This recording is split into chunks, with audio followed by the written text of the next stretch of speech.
o'clock prayer. Let us pray. You died, Jesus, that the source of life flowed out for souls, and the ocean of mercy opened up for the whole world. O fountain of life, immeasurable divine mercy, cover the whole world and empty yourself out upon us. O blood and water which flowed out from the heart of Jesus as a fountain of mercy for us, I trust in you. Holy God, Holy Mighty One, Holy Immortal One, have mercy on us and the whole world. Holy God, Holy Mighty One, Holy Immortal One, have mercy on us and the whole world. Holy God, Holy Mighty One, Holy Immortal One, have mercy on us and the whole world. Amen. Jesus, King of mercy, we trust in you. Bahagi mo Radyo Pilipino saan mang bahagi ng Pilipinas, saan mang bahagi ng mundo, anumang uri ng pamumuhay, kabahagi mo Radyo Pilipino. Radyo Pilipino, sumasahim papawid sa DWPR 1296 Dagupan, DZTC 828 Tarlac, DZLT 1188 Lucena, DZYN 1539 Mindoro, DWRL 1080 Legazpi, DWRN 657 Naga, DYRB 540 Cebu, DYRL 1035 Bacolod, DYRN 1134 Dumaguete, DXCO 1044 Cagayan de Oro, DXGS 765 General Santo, DXOC 1494 Ozamis, DXOW 981 Davao at Radyo Pilipino Podcast Center, Manila. Ito ang kabahagi mo Radyo Pilipino, napapakinggan on air and online sa buong mundo sa pamamagitan ng www.radiopilipino.com. Radiopilipino.com. Impormasyong may kalidad at serbisyong may halaga. Kasama, katuwang, kapinoy, kabahagi mo Radyo Pilipino. Radyo Pilipino.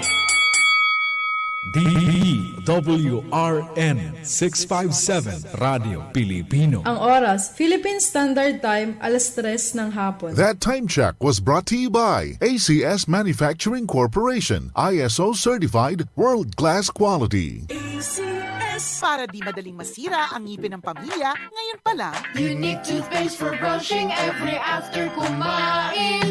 dahil ang unique toothpaste may Max Protect formula. Ngipin ay Max Alaga, Max Protektado pa. Helps stop cavities even before they start, while keeping breath fresh with regular use. Unique toothpaste for brushing, para siguraduhin ngipin ay Max Alaga, Max Protektado pa. Unique Max Alaga, Max Protektado with unique toothpaste maximum fluoride protection. Manufactured by ACS Manufacturing, ISO certified world-class quality. ACS. Gusto bang maging milyonaryo? Magpadala ng pera at manalo sa M. Lulier Mega Milyonaryo. M. Lulier Mega Milyonaryo. Mula July 16 hanggang October 15, magpadala ng pera gamit ang ML Kwarta Padala Domestic Sandout at may tsansa ka maging isa sa 3 masuswerteng monthly winners of 1 million pesos cash each sa M. Lulier Mega Milyonaryo. M. Lulier Mega Milyonaryo. See posters and flyers for more details. Per DTI Fair Trade Permit Number FTEB 169907 Series of 2023. Pulsong Pinoy, ang programang magbibigay linaw sa mga katanungan sa politika, negosyo at kalusugan. Pulsuhan natin yan. Pulsong Pinoy, kasama ang kabahagi mo Ben Paipon. Pulsong Pinoy, Lunes hanggang Biyernes, 3:00 hanggang 4:00 ng hapon. Dito lang sa kabahagi ng bawat Pilipino. Radyo Pilipino. Radyo Pilipino. Metro Manila website and all SM Tickets outlets nationwide. So mark your calendars, gather your friends, and together, we make it rain. See you there, Splash Mob! Kabahagi mo Radyo Pilipino. Saan mang bahagi ng Pilipinas, saan mang bahagi ng mundo, anumang uri ng pamumuhay, kabahagi mo, Radyo Pilipino, Radyo Pilipino, sumasahim papawid sa DWPR 1296, Dagupan, DZTC 828, Tarlac, DZLT 1188, Lucena, DZYN 1539, Mindoro, DWRL 1080, Legazpi, DWRN 657, Naga, DYRB 540, Cebu, DYRL 1035, Bacolod, DYRN 1134, Dumaguete, DXCO 1044, Cagayan de Oro, DXGS 765, General Santos, DXOC 1494, Ozamis, DXOW 981, Davao, at Radyo Pilipino Podcast Center, Manila. Ito ang kabahagi mo, Radyo Pilipino, napapakinggan on air, and online sa buong mundo sa pamamagitan ng www.radiopilipino.com. Impormasyong may kalidad at serbisyong may halaga. Kasama, katuwang, kapinoy, kabahagi mo, Radyo Pilipino, Radyo Pilipino, Pulsong Pinoy. Kabahagi ng bawat Pilipino, Pulsong Pinoy. Ang programang magbibigay linaw sa mga katanungan sa politika, negosyo at kalusugan. Pulsuhan natin yan. Pulsong Pinoy. Kasama ang kabahagi mo, Ben Paipon. Pulsong Pinoy.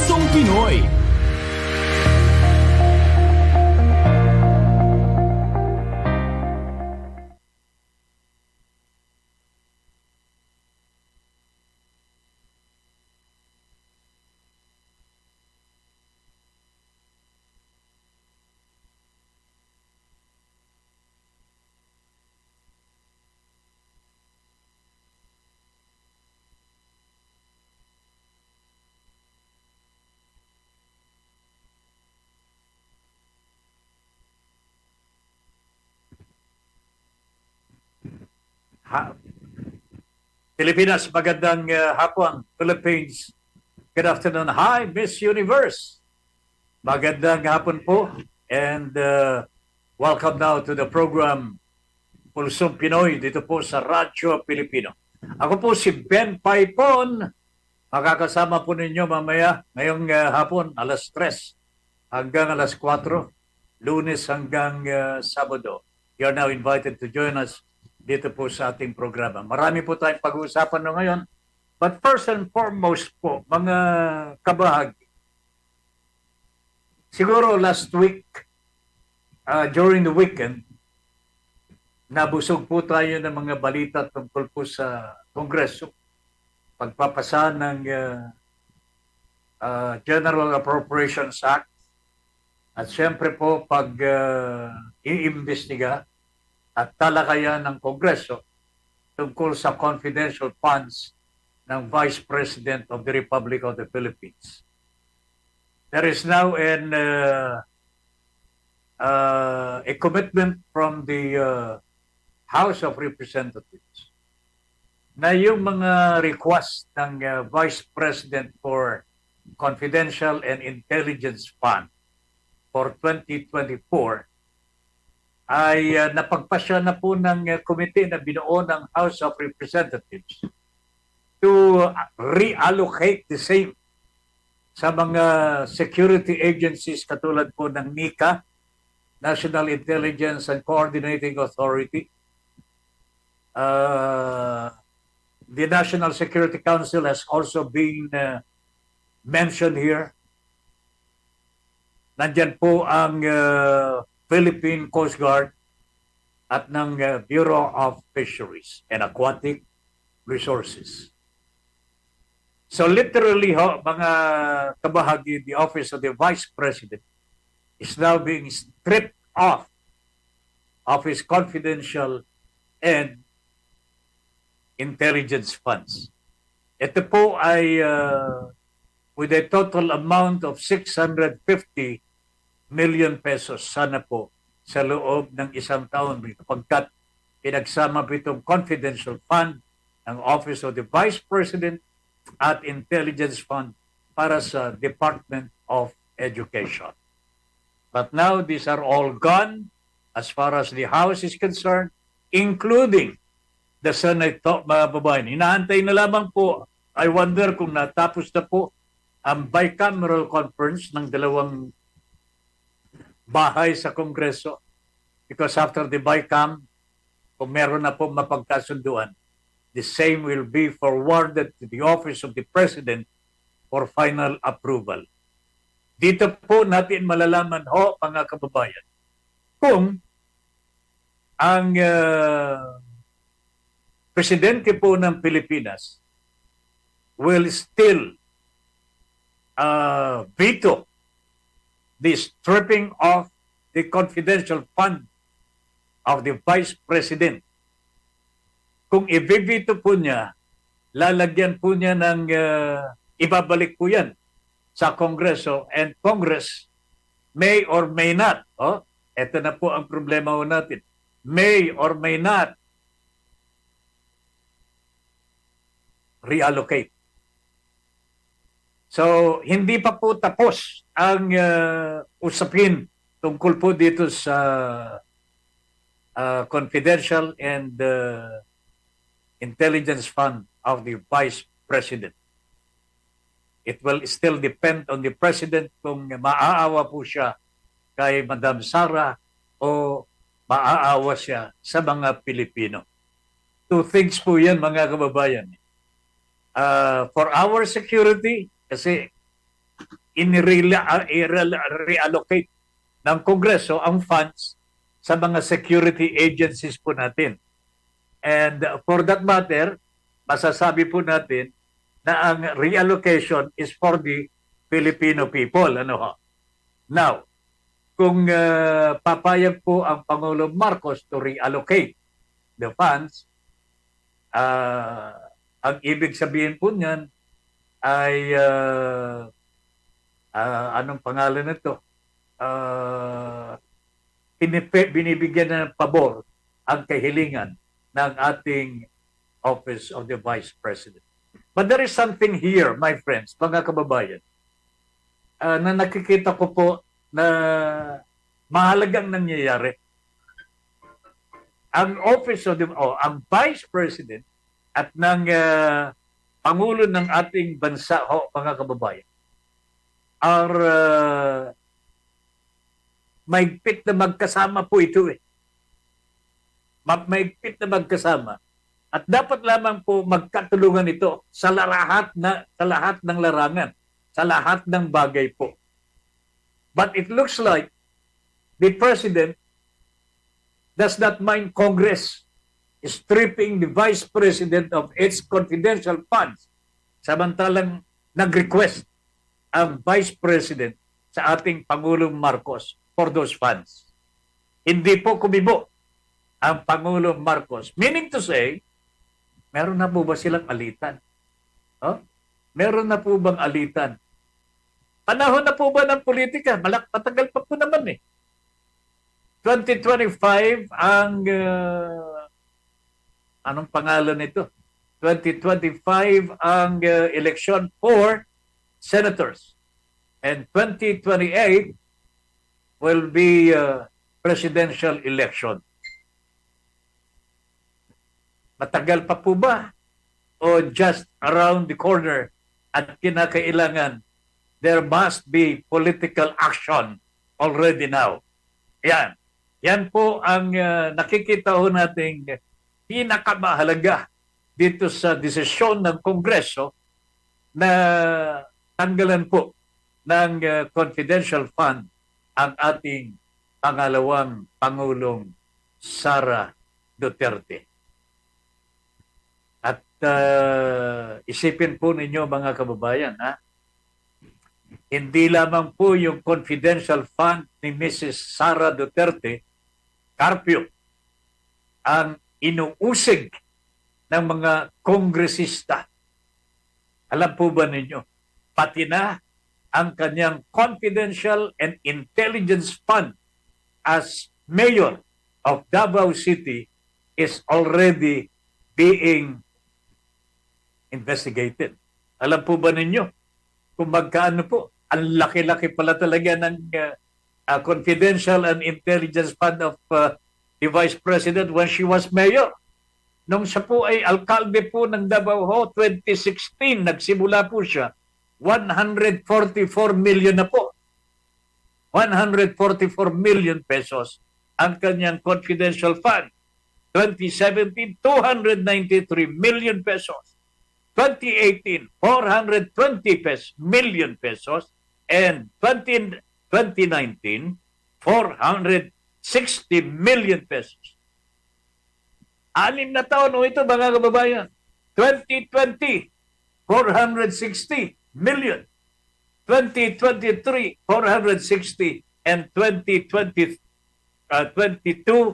460. Or a total of 2.6 billion pesos.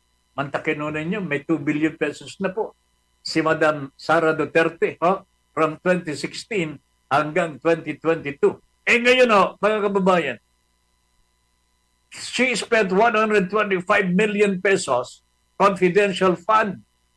Ibinigay po ng Pangulong Marcos sa kanya at the end of the 2022. 125 million, and it was spent in a matter of 11 days. Mga kababayan ko. Wow! Mamaya po, ipagpapatuloy po natin ito. Samantala, tingnan natin. Wala pa naman tayong mga aksyon mula sa ating impilan. Pero tignan ho ninyo mabuti ho, mga kababayan. Sara Duterte during his mayorship in Davao City, kung 2.6 billion pesos po ang nagastos po niya sa loob ng 6 na taon. Ang ibig sabihin po niyan, confidential fund po ni Madam Sara Duterte was 1.2 million pesos per day. Yay! Yay! Laban lang. Ayos Masyado naman po yata maliit ito, mga kababayan.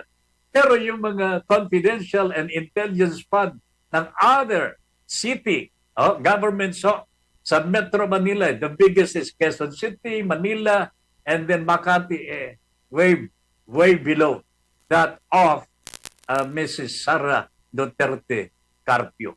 Nako talaga, mga kababayan. Saglit lamang po, meron tayong balita na tatanggapin. Animal Dispersal of Livestock Livelihood Project ginanap sa bayan ng Kalintaan, Occidental, Mindoro. Report, pakinggan po natin mula kay Laura D. Navarro ng DZYM Mindoro. Laura D., magandang hapon. Ibahagi mo na. Magandang hapon, kabahaging Ben. 3 asosasyon mula sa bayan ng Kalintaan ang benepisyaryo ng collaborative project ng DA Mimaropa at Occidental Mindoro State College na Animal Dispersal of Livestock Livelihood Project. Ang asosasyong ito ay ang mga sumusunod: Rural Improvement Club, Poblasyon, Rural Improvement Club Akasyahan Chapters at Unified Guardians Farmers Association. Samantala, nakatanggap din ang bawat 3 benepisyaryo ng 20 pirasong biik. Ang aktibidad na ito ay dinaluhan naman ni Mr. Joseph Manito mula sa Office of the Municipal Agriculturist at Mayor Dantes Esteban, na kung saan nagpaabot siya ng kanyang pasasalamat dahil napabilang sa mga benepisyaryo ang 3 asosasyon sa bayan ng Kalintaan. At yan ang balita mula dito sa DZYM Mindoro. Ako, si Lori Dinabarro, nag-uulat tayo si Mampanig de Mundo, kabahagi mo, Radyo Pilipino. Balita sa Radyo Pilipino. Alright, thank you very much, Lori D. Navarro ng DZYM Mindoro. Antabayanan po ninyo mga babae ng iba pang mga reports. At siyempre po ang ating special guest mamaya, Dr. Chester Cabalsa. Ito po ay isang security analyst at titignan natin itong row between China and the Philippines sa pagkakatanggal ng tinatawag na floating barriers dyan po sa Bajo de Masinloc. Saglit lamang po, break muna tayo. Ben Ben Paipon sa Pulsong Pinoy. Pulsong Pinoy. Radyo Pilipino. Bahagi ba ng pangkabuhayan mo ang agrikultura? Nais mo bang makakuha ng impormasyon, tulong at gabay ang iyong mga katanungan tungkol sa agrikultura? Sasagutin natin yan sa Asenso Agri-Negosyo. Mga impormasyong makabuluhan at makatutulong sa negosyong pang-agrikultura. Asenso Agri-Negosyo. Agri ka ba? Samahan na ang inyong kabahagi, Edwin Eusebio. Lunes hanggang Biyernes, alas 5 hanggang alas 6 ng umaga. Asenso Agri-Negosyo. Dito lang sa kabahagi mo, Radyo Pilipino. May iba na ba siya? Kasal ba kayo? Hanggat nasa tama ka, kakampi mo ang batas. Lunes hanggang Biyernes, alauna hanggang alas 2 ng hapon. Kasama si Attorney Melanio Batas Mauricio. Attorney Batas, kakampi mo ang batas. Dito lang sa kabahagi mo, Radyo Pilipino. Nagbabalik si Ben Paipon sa Pulsong Pinoy.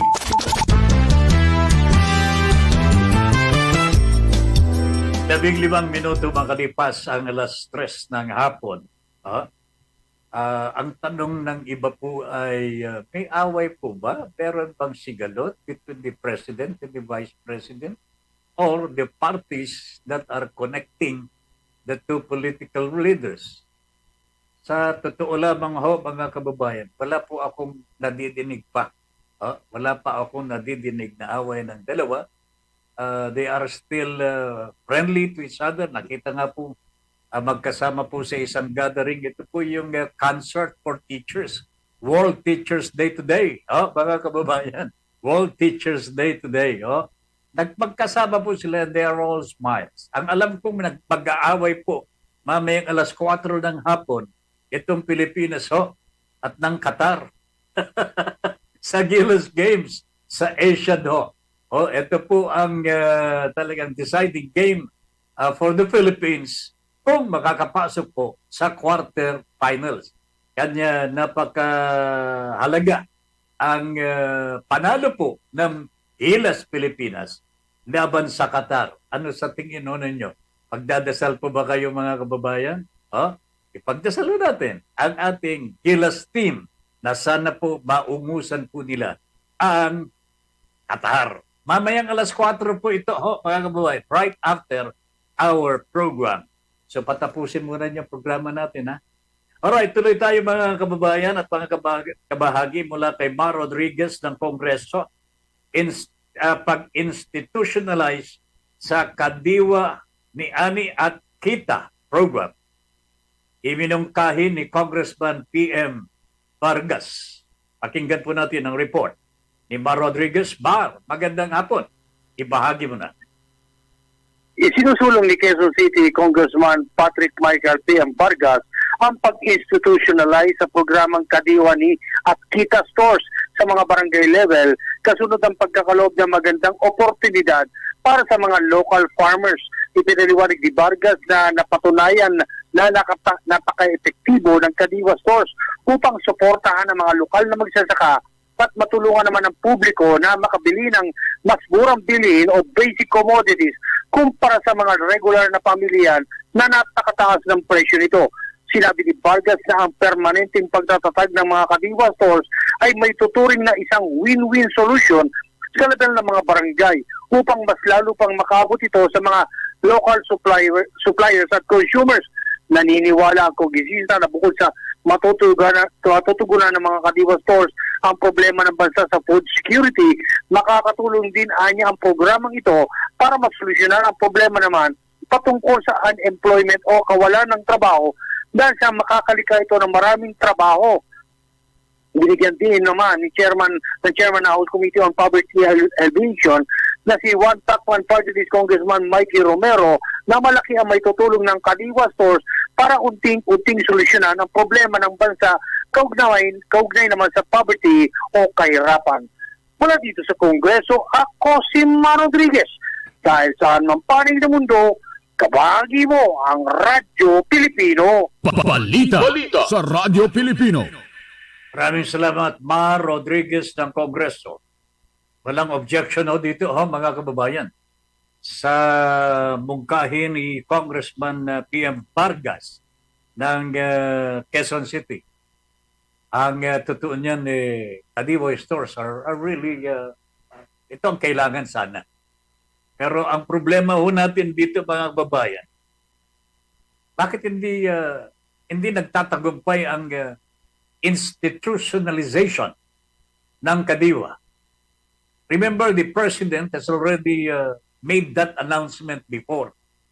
Meron na siyang talagang ipinagbalaki na meron na tayong mga Kadiwa stores all over the country because that is his program.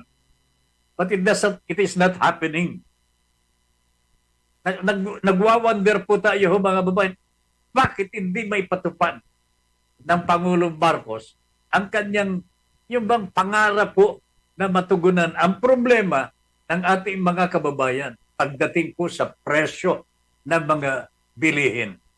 You know, alam po ninyo mga babayan, meron po akong isang sagot lamang po dyan. Siyempre po, tutol dito ang mga negosyante. Mababawasan po ang kita nila. Sa totoo lamang ho, mababawasan talaga ang kita nila. Lalong-lalo na kung ipatupad ng totoo ang diwa ng Kadiwa stores sa mga babae. Maganda po Kadiwa stores all over the country. Murang bilihin, direct from the farmers ang supply. Napakaganda ho ito mga kababayan. Ang problema lamang ho dito, kalaban po ng ating Pangulo, kalaban po ni PM Vargas, yung mga negosyante ho, who are on the way, nasa ano sila nasa daanan po ng mga Kadiwa stores. Ang problema ho dito, pararaanin po ba ng mga negosyanteng malalaki ang Kadiwa stores? Ayan ako talaga. This is going to be a problem, but definitely ho, PM Vargas, Mr. President, the Filipino people are one with you dito sa Kadiwa institutionalization. Unfortunately, meron pong balakid. Hindi balakid. Yan din po ang sumusuporta sa mga smuggler Di ba?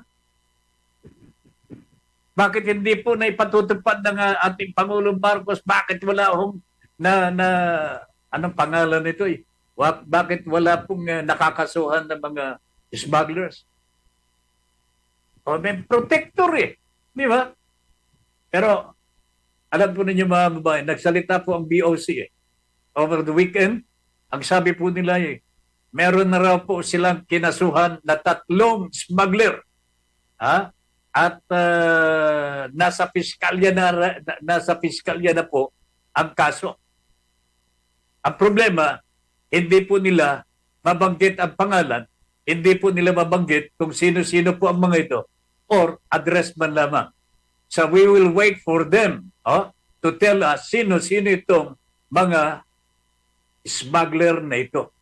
I thought that pagka meron ng public document because the case has been filed in court, pwede na ito.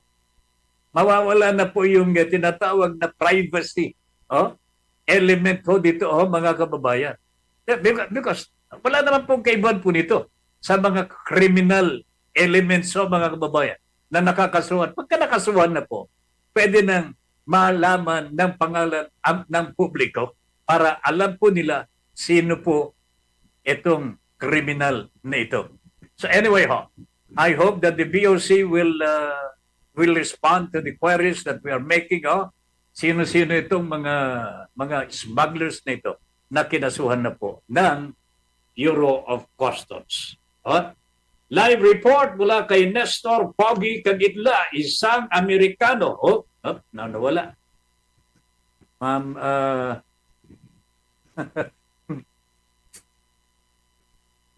naku talaga.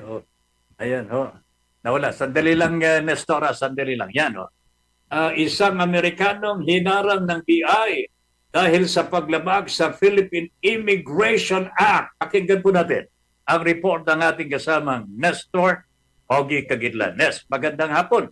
Ibahagi mo na. Ang isang Amerikanong lalaki na dati nang hinatulan sa kanyang bansa dahil sa krimen laban sa mga bata ay hindi pinapasok ng Philippine Immigration. Kinilala ni Bureau of Immigration Commissioner Norman Tansenko na si Ronald Huy, yang 54 na taong gulang ay hinarang matapos dumating sakay ng Philippine Airline flight mula Honolulu. Hindi pinapasok ng immigration siyang dahil sa paglabag sa Philippine Immigration Act of 1940. Sa nasabing batas, hindi pwedeng papasukin sa Pilipinas sa mga dayuhang mamamayan na dati nang nahatulan ng mga krimen na may kinalaman sa moral turpitude. Ang mga record ng Hawaii Criminal Justice Data Center ay nagpakita na siyang ay guilty sa electronic inducement ng isang bata sa unang degree. Siya ay sinintensyahan ng unang circuit court sa State of Hawaii ng 10 taon sa bilangguan noong nakaraang 2008 at kasama sa sex registry ng estado.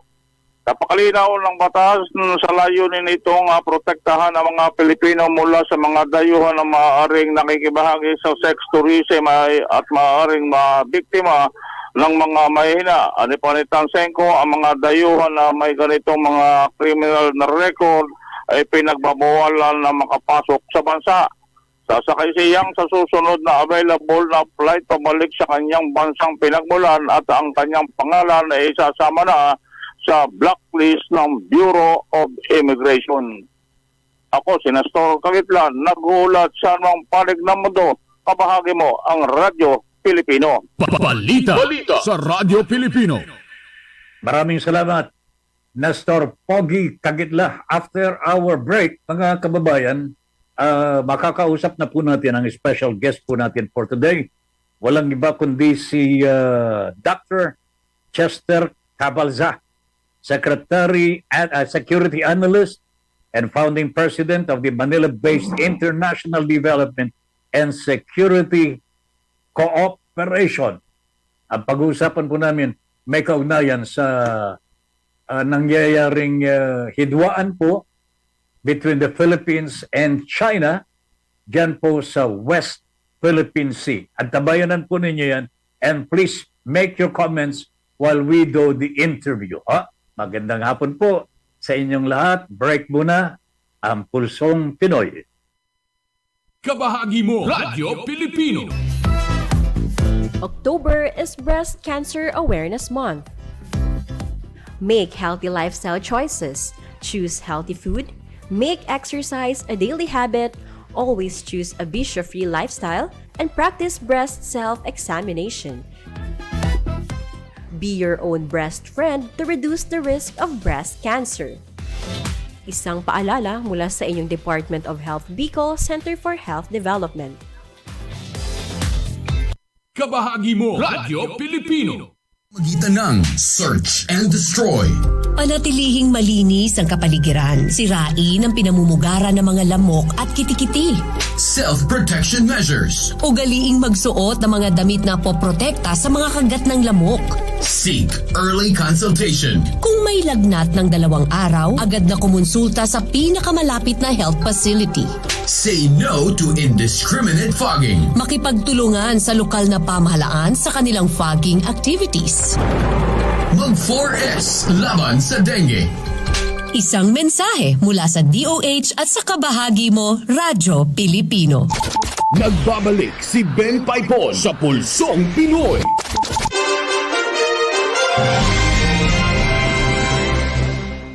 Alas 3:30 po ang oras po natin sa buong kapuluan. Balik po tayo sa ating Pulsong Pinoy dito po sa Radyo Pilipino. Magandang hapon po sa inyong lahat. Ako po si Ben Paipon.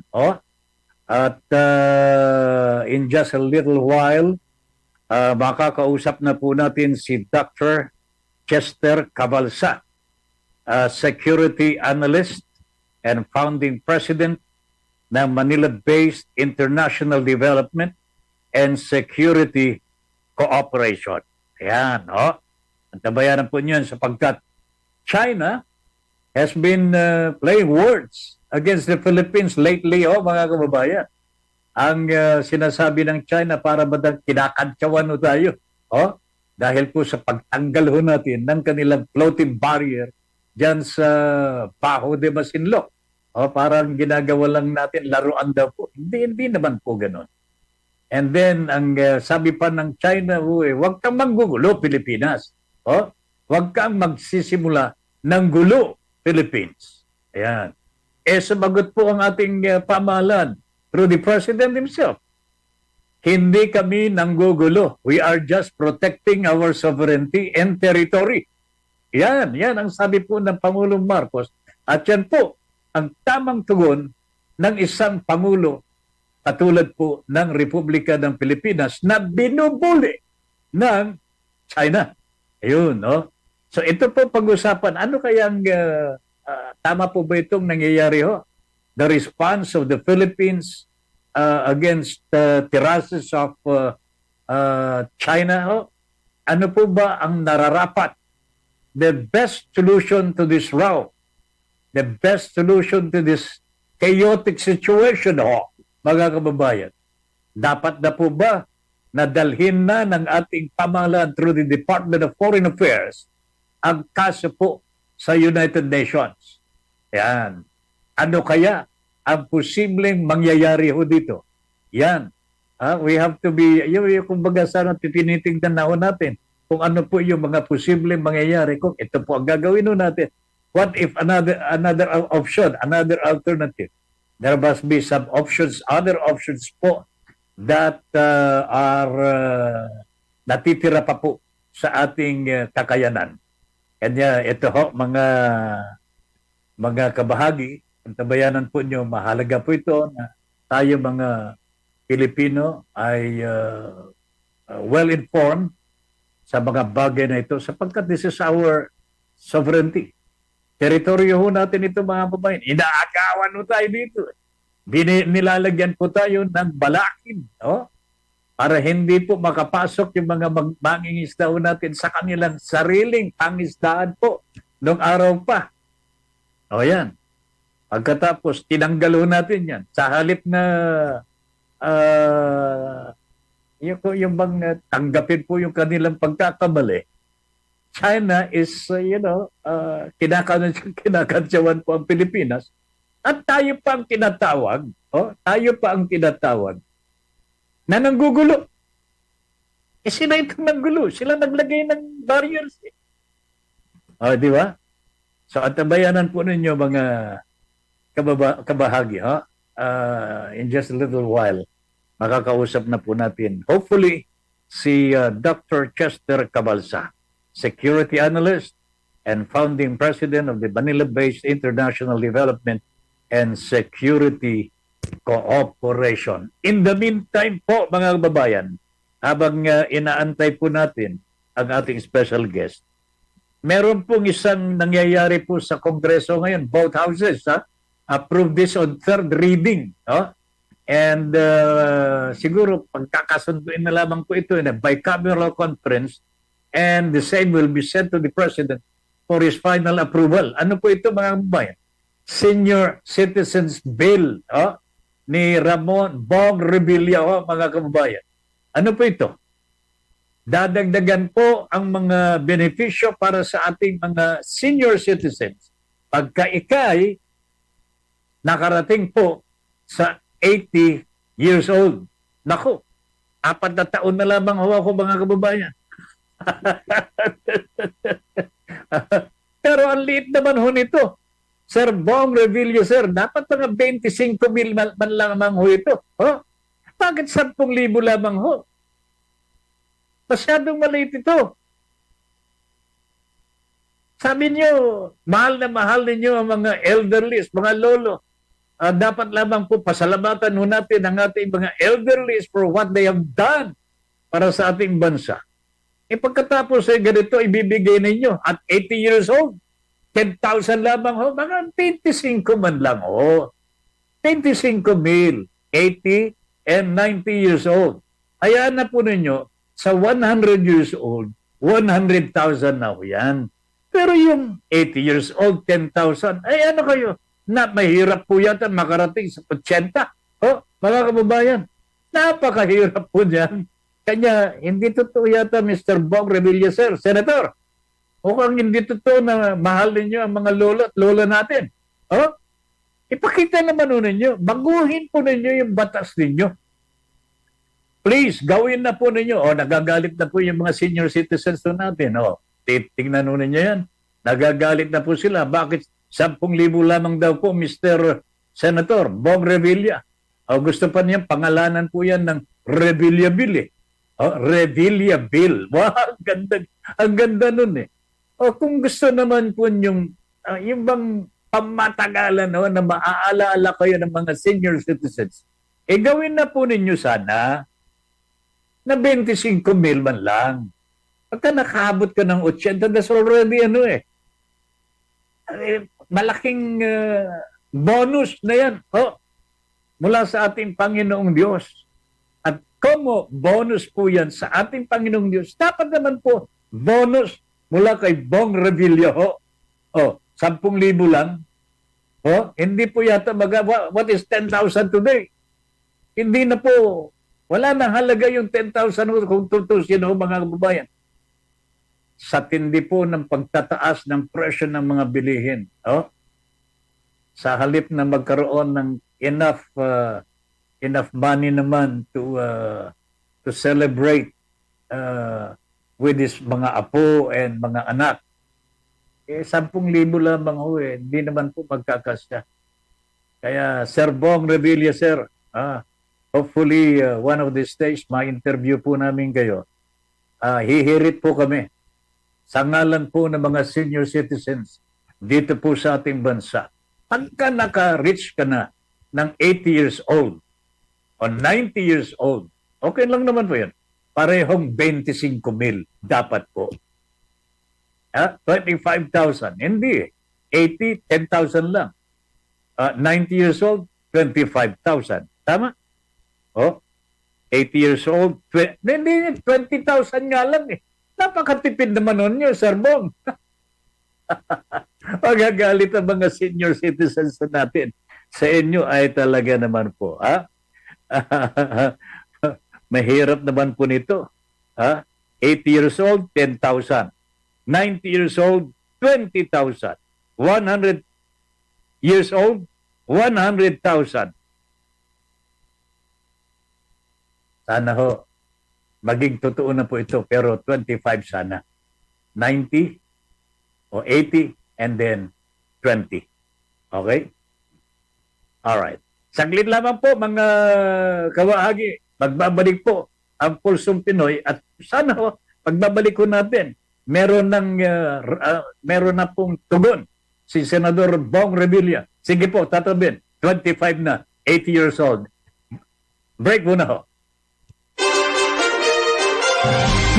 Ben Paipon sa Pulsong Pinoy. Pulsong Pinoy. Radyo Pilipino. Radyo Pilipino. Napapakinggan on air and online. Sa buong mundo sa pamamagitan ng RadyoPilipino.com. RadyoPilipino.com. Ito ang kabahagi mo. Kabahagi mo. Radyo Pilipino. Radyo Pilipino. Nagbabalik si Ben Paipon sa Pulsong Pinoy. Alright, balik tayo mga kabahagi sa ating Pulsong Pinoy. Nasa linya na po natin ang ating special guest for this afternoon, Dr. Chester Cabalsa, Security Analyst and Founding President of the Manila-based International Development and Security Cooperation. Dr. Chester Cabalsa, sir, magandang hapon. Si Ben Paipon po ang makakausap po ninyo sa ating Pulsong Pinoy. Good afternoon, sir. Yes, sir. Good afternoon po. Maraming salamat po muli sa inyong pag-imbita sa akin. Our honor po, Dr. Chester. Thank you very much for the time, ha? Doc, yes, ano sir, po yes, ba sir. ang tingin po ninyo sa I think this is a chaotic situation between China and the Philippines, lalong-lalo na po yung pagtanggal po ng Pilipinas sa mga floating barriers na inilagay po ng China. Meron pong palitan ng mga salita between China and the Philippines. Nadinig po natin lahat yan. Doc, ano po ang tingin ninyo dito? Ano po bang tama? Well, despite the word wars na narinig natin, Maganda nga na hanggang doon lang eh. Tama naman yung ginawa ng Pilipinas na tanggalin yung mga barrier. Yung barrier doon sa sa shoal, because basically atin naman talaga yun. The mere fact that hindi naging violent ang China dahil nag-iingat sila. Naging double standard yung kanilang pagtingin dito dahil sa tingin nila kapag pagpatulan nila yung Pilipinas at maging violent sila, matatalo sila sa world opinion. Dahil alam naman natin na ang Scarborough Shoal ay pag-aari ng Pilipinas yan. Pangalawa, sunod-sunod kasi yung mga ipinakita nilang grazing strategy at saka violent acts sa atin. At nakita natin yung mga mangingisda natin, nagiging matapang lalo sila. Di ba? Nakita natin yung parang Fast and the Furious doon, no? Yung isang mangingisda na ginawa na nagpatakbo ng kanyang bangka doon. It also means that we are seeing that Filipinos are very courageous. Hindi tayo natatakot sa kanila. Kasi unang-una, may tama yung pinaglalaban natin.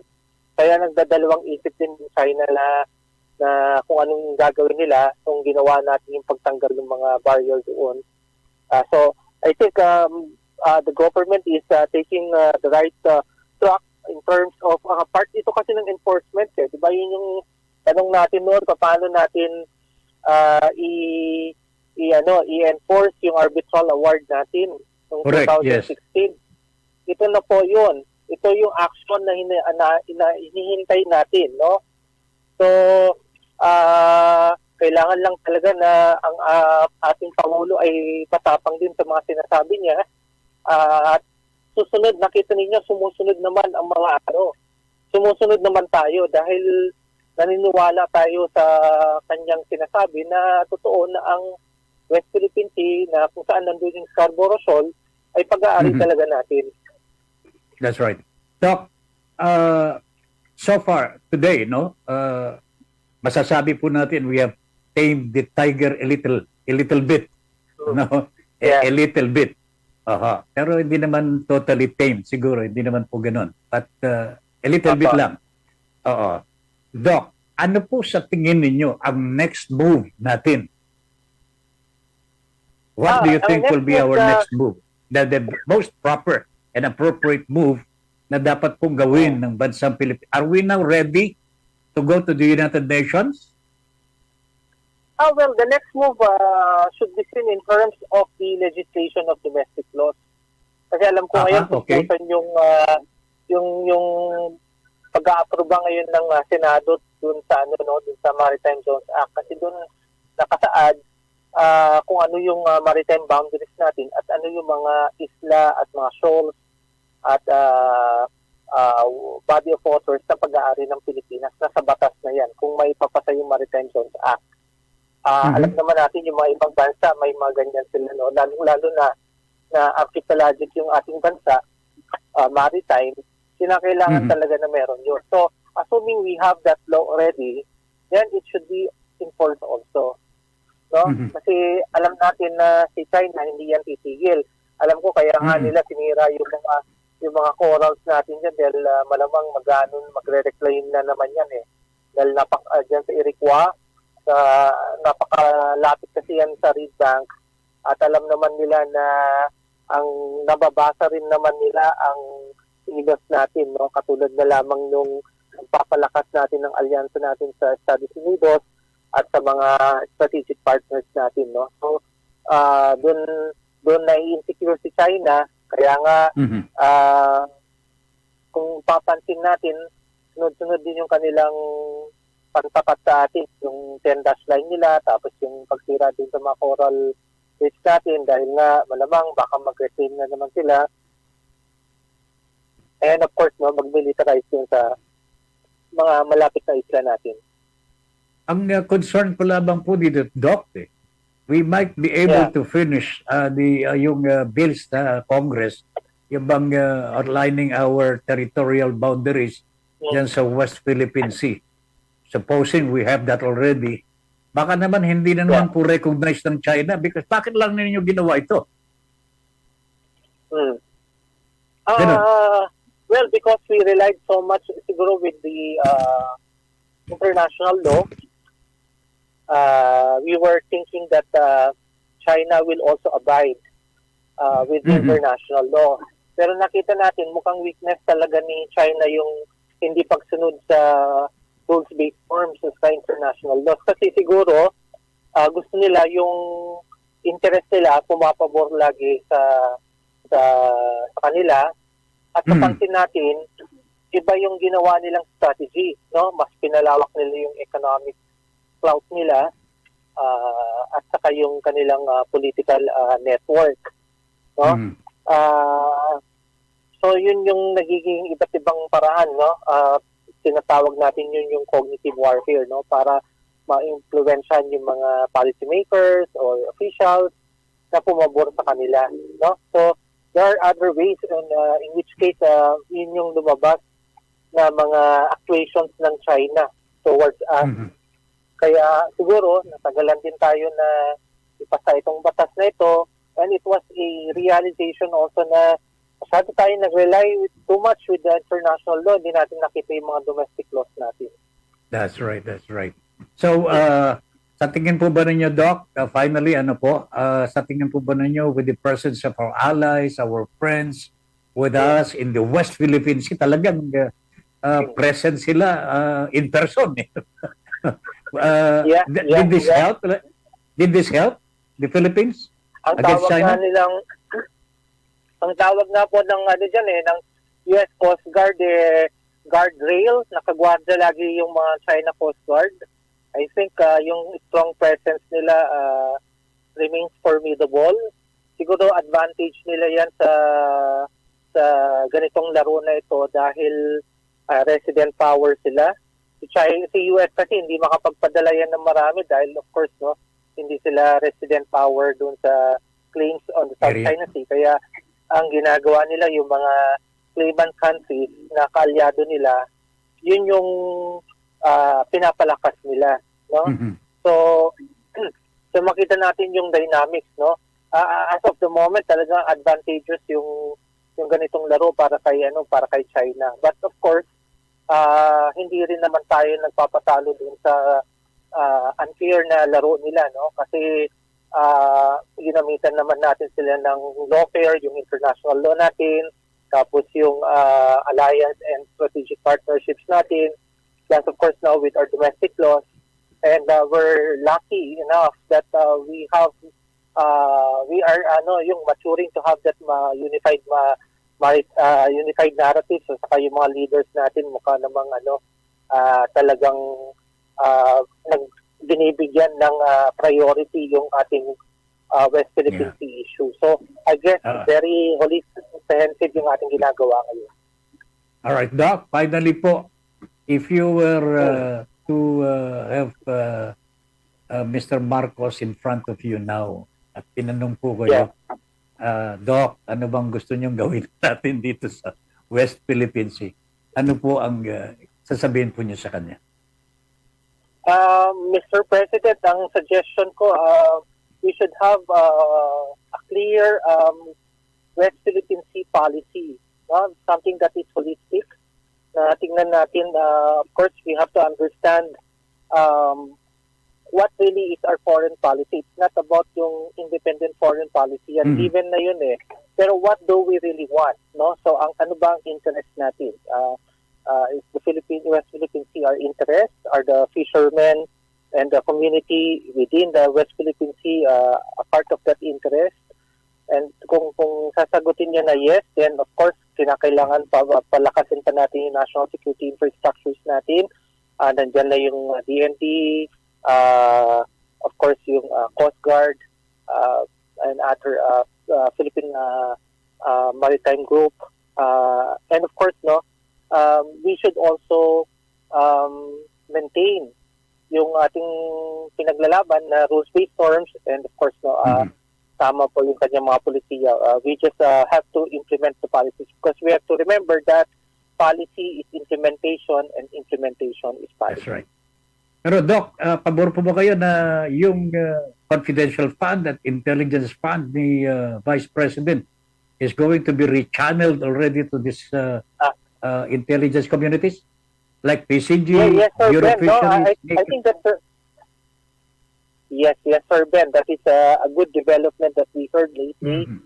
Tama lang na bigyan at palakasin pa natin ng intelligence funds itong mga ahensya ng gobyerno na talagang sila yung nakatutok dito sa West Philippine Sea issue problem natin. No? That's good. That is a clever decision that we have to rechannel the funds to those agencies that are in need of our intelligence funds.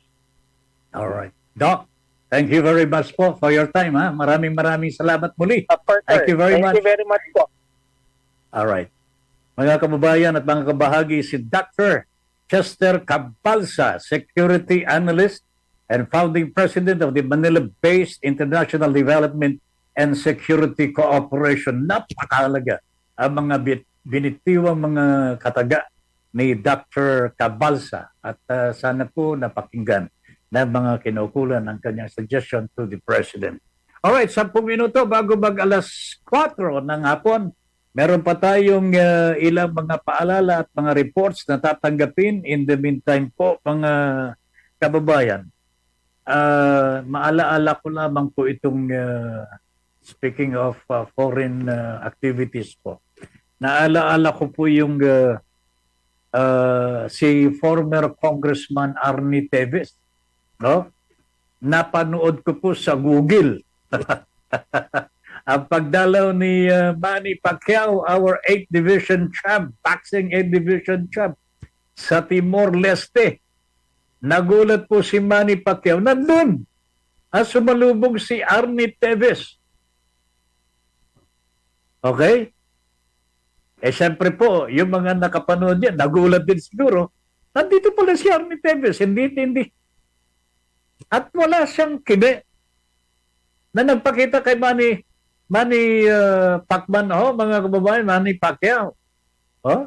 So he was not afraid na malaman po ng Pilipinas na dito pala siya nagtatago sa Timor-Leste. Kanya, mga kababayan, this question now belongs to the Philippine National Police, the DOJ. What are you going to do now? Alam na po ninyo kung saan nandun si Arnie Teves. Hinahanap na po ninyong matagal. Hindi nyo makita. Si Manny lang pala ang makakakita kay Arnie Teves. In other words po, mga kababayan, mukhang hindi gumagalaw ang ating gobyerno eh.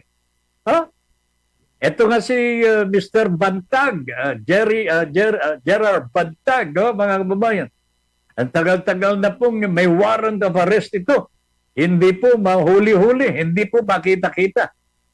Ano bang nangyayari po sa Philippine National Police po natin? Hindi ko alam mga kababayan.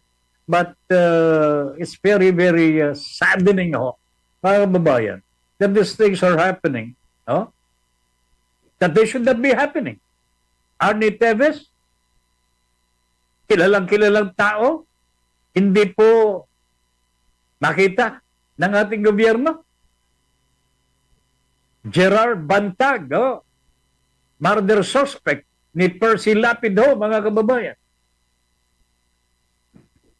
Katagal-tagal po sa media, nakalarawan po, naka-expose ang larawan po niya sa halos lahat ng mga payagan at mga social media outlets.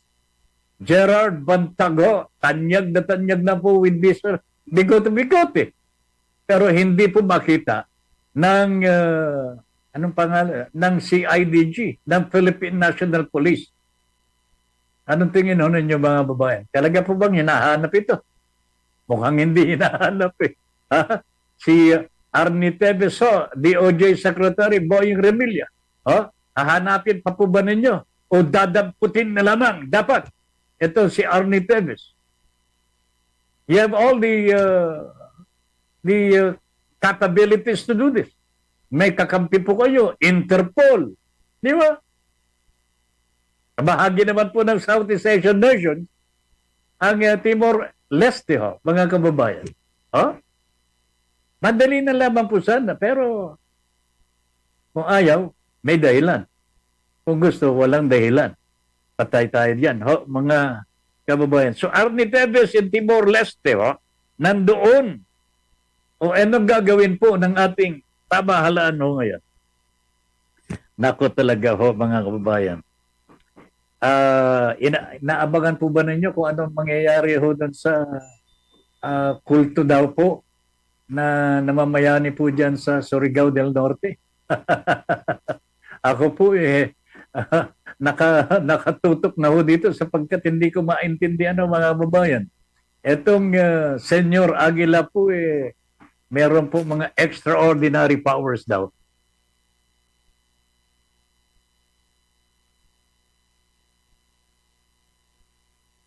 Alright ho, mga kababayan, pasensya na ho, nahak, ay hindi ba?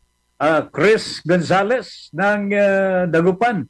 Magandang hapon. Please come in with your report. Yes, muli magandang umaga hapon kabahaging tatpin. Ito'y bilang bahagi ng paggunita sa World Babies Day. Siya ang buhida, mga alagang hay, mga tagapangkasisinsi, tunga sa bayan Linggayi na siya namang isinagawa na Provincial Veterinary Office ang veterinary medical mission ayon kay Officer in charge sa Pangasinan Provincial Veterinary na Dr. Sili Robinyol ang siyang medical mission ay isa lamang na mga tuloy-tuloy na programa ng pamahalang panlalawigan ng at ito'y upang matiyak ang kaligtasan ng mga Pangasinense laban sa nakamamatay na rabies virus. Ayon din kay Robinyol, layunin na ang programa ay masigurong sapat na kasama ng mga pet owners tungo sa responsableng pag-aalaga ng mga hayop at makakagatid na rin ang libreng veterinary services upang masiguro na ang mga alagang hayop ay lusog at maiwasan din ang magkaroon ng mga sakit ng rabies ang mga ito. Yan ang ating update mula ito sa DWRN Dagupan. Ito naman si Chris Gonzales sa programang Pulsong Pinoy dahil sa pampanig ng mundo, kahagi mo Radyo Pilipino. Balita sa Radyo Pilipino. Alright, thank you very much, Chris Gonzales. Well, mga kabahagi, wala na tayong oras po sa kabuuan ng ating Pulsong Pinoy dito po sa Radyo Radyo Pilipino. Magkikita-kita tayo muli bukas alas 3 hanggang alas 4 ng hapon. Meron pong nangyaring hindi maganda sa aking Facebook at tinitignan po natin kanya, hindi ko po makita kanina ang mga messages from the station. Ipagpapaumanhin po ninyo anyway, magkita-kita tayo muli bukas alas 3 hanggang alas 4 for more of the same. Sa ngalan po ng mga kasama po natin sa technical department, nandyan po sila Engineer Dave and Glenn, ang ating production manager si Camille Incoy at saka si Ann Go, at syempre po ang ating bossing nandito na po sa Pinas, Miss Cathy G, thank you very much. Ben Paipon po nagsasabi, thank you very much for allowing us into your homes and for giving us the privilege to be of service to you. Magandang hapon po sa inyong lahat. Radyo Pilipino.